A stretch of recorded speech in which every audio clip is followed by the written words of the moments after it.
चुनावी रैली करेंगे। Agartala circuit house में नेताओं के साथ मीटिंग की। थोड़ी देर में फटेक राय ग्राउंड में विजय संकल्प रैली। 2 बजे सूर्यमा नीमगर में ग्राउंड में विजय संकल्प रैली। मजलिस से रैली ग्राउंड में भी रैली संबोधित करेंगे सीएम। थोड़ी देर में फटेक राय ग्राउंड में विजय संकल्प रैली। त्रिपुरा में आगामी चुनावी रैली कल रोड शो में शामिल हुए थे। वही आज 2 दिवसीय दौरे का दूसरा दिन है मुख्यमंत्री योगी आदित्यनाथ का, जब वो त्रिपुरा में मौजूद हैं और आज वो जनसभा को संबोधित करेंगे। मुख्यमंत्री योगी आदित्यनाथ भारतीय जनता पार्टी के स्टार प्रचारक है, एक स्टार चेहरा है भारतीय जनता पार्टी के, और उनका जो हिंदूवादी एक पर्सनैलिटी है, एक इमेज है, उसका कहीं ना कहीं बेनिफिट भारतीय जनता पार्टी को हमेशा से मिलता रहा है। और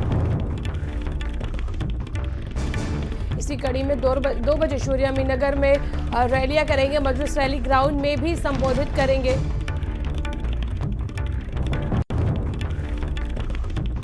लखनऊ में G20 और समिट को लेकर तैयारियां पूरी हो चुकी है। देशी विदेशी दमियों के बीच सियासत भी साधेगी सरकार। पिछड़ों दलितों के व्यापार में बढ़ोतरी हिस्सेदारी को साझा करेगी। समाज कल्याण मंत्री इनकी बढ़ती हिस्सेदारी को साझा करेंगे। मेहमानों को यूपी की बदली कानून व्यवस्था से रूबरू कराएंगे। समिट के पहले दिन गृह मंत्री अमित शाह संबोधित करेंगे। पहले दिन 4:30 बजे सत्र को संबोधित करेंगे अमित शाह। यूपी में कानून व्यवस्था, MSME सहकारिता पर संबोधित करेंगे। देखिए, लगातार GIS को लेकर के G20 को लेकर तैयारियां जो है वो जोरों शोरों पर है। इस बार G20 और समिट को लेकर तैयारियां पूरी हो चुकी हैं। G20 की मेजबानी इस बार भारत कर रहा है। और इन्वेस्टर समिट को लेकर के राजधानी लखनऊ पूरी तरीके से तैयार हो चुकी है, लेकिन इस बार का जो इन्वेस्टर समिट है वो अपने आप में खास होगा, क्योंकि यूपी गवर्नमेंट अपने कार्य जो है वो विदेशी मेहमानों को भी बताएंगे। आप तो देखिए तैयारियों को पूरी तरीके से सजाया गया है, लेकिन सबसे बड़ी खास बात ये है कि 10 तारीख को जिस तरीके से GIS की शुरुआत होगी, तो उसमें 4:30 बजे गृह मंत्री देश के अमित शाह इस पूरे विदेशी मेहमानों के बीच में किस तरीके से 2017 के पहले यूपी की कानून व्यवस्था थी, महिला सशक्तिकरण का क्या हद था, समाज कल्याण में किस तरीके से पिछड़े दलितों को जोड़ करके उन्हें रोजगार और राजनीति के क्षेत्र में भागीदारी दी गई है, साथ ही साथ किस तरीके से विकास का खाका यूपी गवर्नमेंट ने 2017 से खींचने का पैमाना बनाया था और उसे खींच करके संवारा है यूपी को। उन तमाम मुद्दों को लेकर के विदेशी मेहमानों को रिझाने का काम किया जाएगा। इसको लेकर के केंद्रीय मंत्री समेत यूपी की सरकार के भी तमाम मंत्रियों को जिम्मेदारी सौंपी गई है,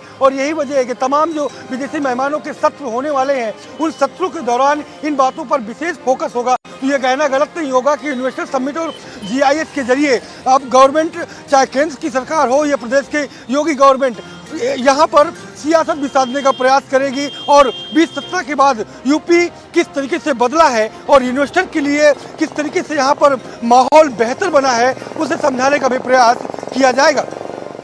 सर ओम प्रकाश के साथ तैयारियों को लेकर हमारे सहयोगी अलग अलग हमारे साथ जुड़ चुके हैं।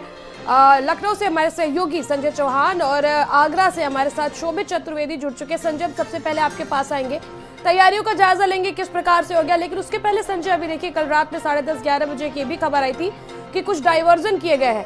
तो पहले भारत समाचार के दर्शकों को ये बता दें कि अगर डाइवर्जन किए गए किस प्रकार से किए गए, क्योंकि ताकि कोई भी निकले तो जल्दी पहुंचने के लिए कौन सा रास्ता अपनाए। उसके बाद एक बार तैयारियों का जायजा बताएं कि किस प्रकार से तैयारियां पूरी हो रही है। संजय।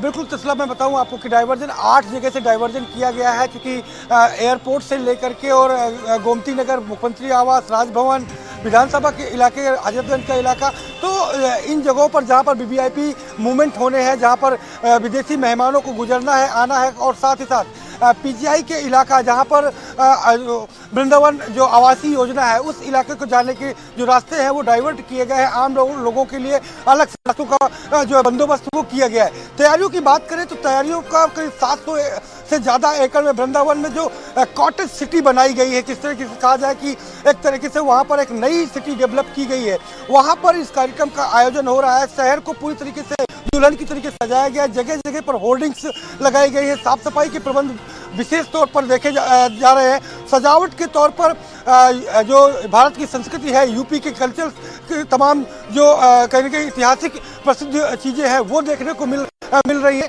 तो चाहे मुख्यमंत्री आवास हो, गोमती नगर का इलाका हो, एयरपोर्ट का इलाका हो, सब जगह पे तैयारियां पूरी कंप्लीट कर ली गई है। तकरीबन 600 से ज़्यादा मेहमान आने हैं, 40 से ज़्यादा कंट्रीज से लोग पहुंच रहे हैं। तो एयरपोर्ट हो या फिर रेलवे स्टेशन, वहां पर मेहमानों के स्वागत के लिए तमाम विभागों के विभागाध्यक्ष और उनके अधिकारियों की ड्यूटी लगाई गई है। पीडब्ल्यूडी हो, नगर निगम हो, एलडी हो, इनके कर्मचारियों की भी ड्यूटी लगाई गई है और रोजाना उनकी ड्यूटी के कार्य को देखा भी जा रहा है। और मेहमानों को किसी प्रकार की कोई दिक्कत न हो, इस पर विशेष नज़र मुख्यमंत्री के साथ उनके तमाम आला अधिकारी जो पंचम स्थल पर है वो पूरी तरीके से नज़र बनाए रखे हुए हैं। लजीज व्यंजन के साथ उनके पसंदीदा खाने जिस कंट्री से आ रहे हैं, अगर वहाँ का कोई व्यंजन उन्हें पसंद है तो इसके लिए भी अलग से व्यवस्थाएं की गई हैं। अतिथियों को किस तरीके से घुमाया जाए, लखनऊ की संस्कृति कैसे दिखाई जाए, खास करके रिवर फ्रंट, यहाँ पर चित्रकूट से 5 नावें लेके आई जाएंगी जो जगमगाते रिवर फ्रंट पे उनको शाम को घुमाया भी जाएगा। बिल्कुल हम आपके पास आएंगे। संजय, हमारे सहयोगी शोभित भी हमारे साथ जुड़े। शोभित, किस प्रकार से आगरा में G20 को लेकर तैयारियां पूरी हो चुकी है और निवेशकों की मेजबानी के लिए किस प्रकार से अब पूरी तरह से वहाँ पे प्रशासन मुस्तैद है? देखिए, आगरा बदल चुका है और सुंदर हो चुका है। आगरा पहचान में नहीं आ रहा है। अगर बात की जाए मेजबानी की तो रॉयल वेलकम की तैयारी की गई है। शाही अंदाज में वेलकम होगा डेलीगेट्स का। जब डेलीगेशन पहुंचेगा आगरा किला ताजमहल, वहाँ पे ASI ने पूरी व्यवस्था करनी है। पुष्प वर्षा होगी, वंदन होगा, एक वेलकम होगा हर जगह के कई रूट्स पर। डाइवर्जन की अगर हम बात करते हैं तो अगर आप 11 या 12 फरवरी को आगरा में निकल रहे हैं ताजमहल की तरफ या आगरा किला की तरफ, बहुत जरूरी अगर ना हो तो उस रूट पे ना ठीक है शोभित, हम आप लोग से अपडेट लेंगे। फिलहाल आप लोगों का बहुत बहुत शुक्रिया तमाम जानकारी के लिए। रुक करेंगे अगली खबर का। महोबा में